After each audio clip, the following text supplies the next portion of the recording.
Commissioner Copps. Good morning. I strongly dissent to this decision because today the Federal Communications Commission empowers America's new media elite with unacceptable levels of influence over the ideas and information upon which our society and our democracy depend. At issue is whether a few corporations will be ceded enhanced gatekeeper control over the civil dialogue of our country, more content control over our music, entertainment, and information, and veto power over what the majority of our families watch, read, and hear. Radio deregulation gives us powerful and relevant lessons. When Congress and the Commission remove radio concentration protections, we experience massive and largely unforeseen consequences. Diversity of programs suffered. Homogenized music and standardized programming crowded out local and regional talent. Creative local artists found it ever more difficult to obtain playtime. Editorial opinion polarized. Competition in many towns became non-existent as a few companies brought up virtually every station in the market. This experience ought to terrify us as we consider visiting upon television and newspapers what we have inflicted upon radio. Concerns about the degradation of broadcast content do not justify government manipulation of consumer choice. Degradation is just an elitist way of saying programming that one does not like. The decision allows the giant media companies to buy up the remaining local newspaper and exert massive influence over a community by wielding 3 TV stations, 8 radio stations, the cable operator, plus the already monopolistic newspaper.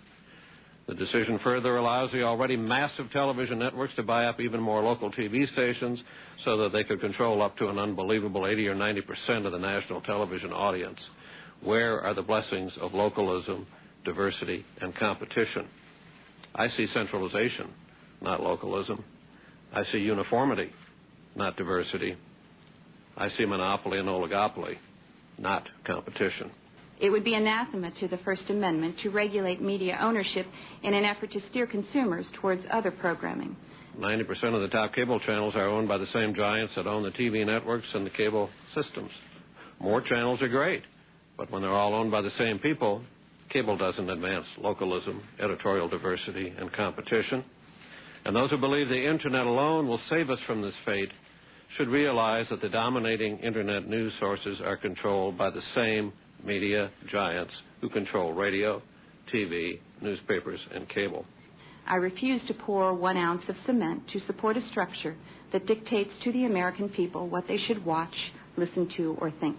The public reaction against the proposed changes has been unlike anything the FCC has ever seen.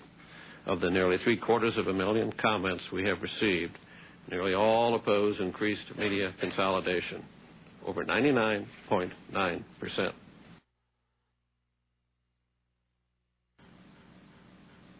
Those commissioners voting in favor of the item signify by saying aye. Aye. Those opposed signify. The item is adopted. Thank you. This meeting is adjourned.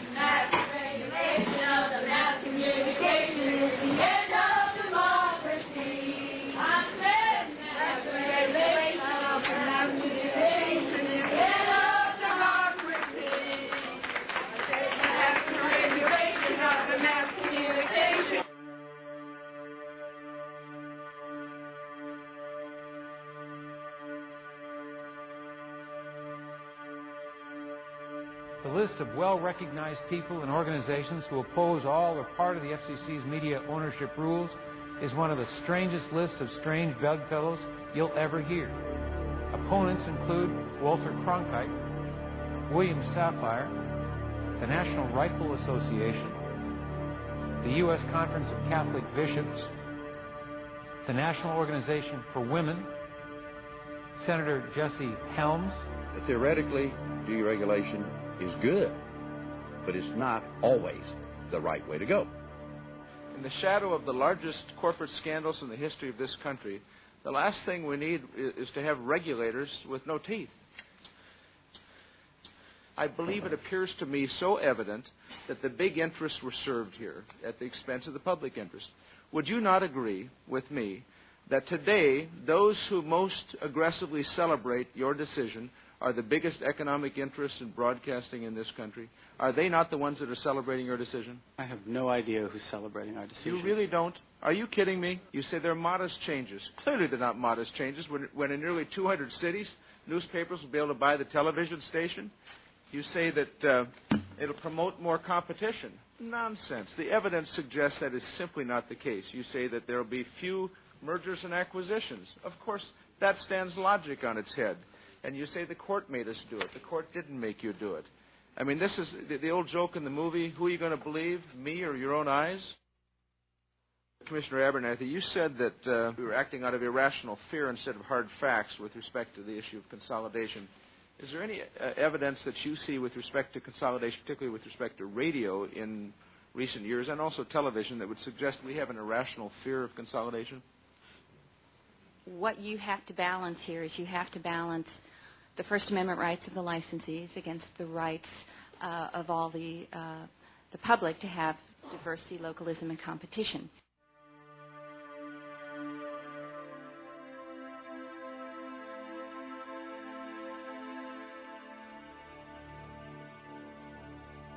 The founders did not anticipate the protections for commercial speech that we now have, and nor did they anticipate essentially the warp to the sense of the First Amendment that has occurred really since the 1970s.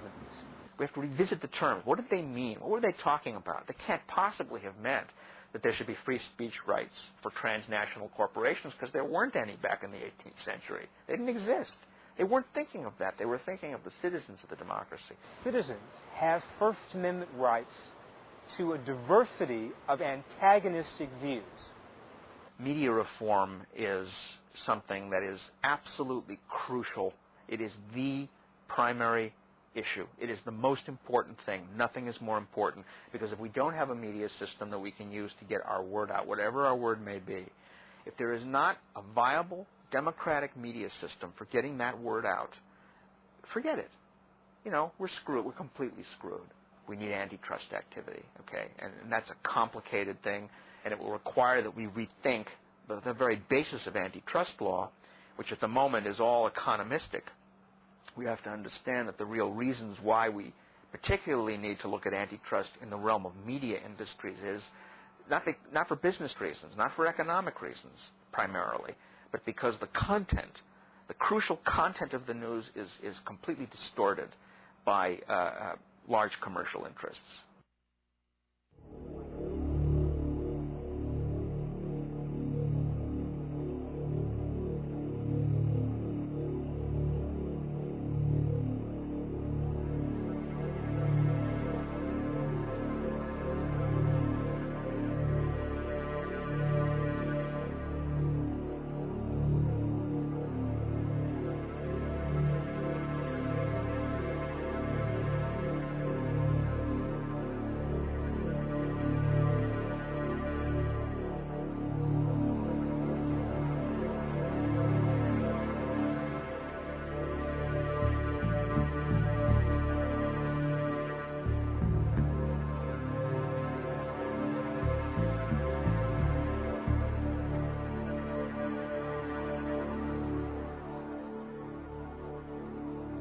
Some reporters have compared George W. Bush to Ronald Reagan.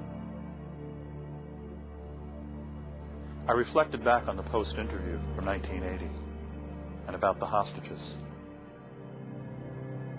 How often do major news stories get buried down the public memory hole while a lie is turned into truth?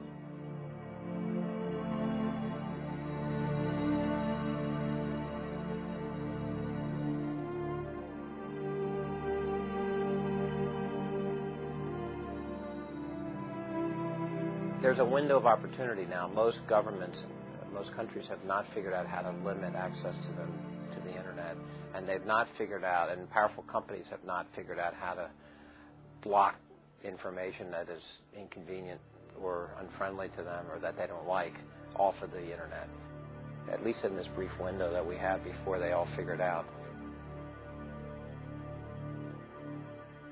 Will history repeat itself?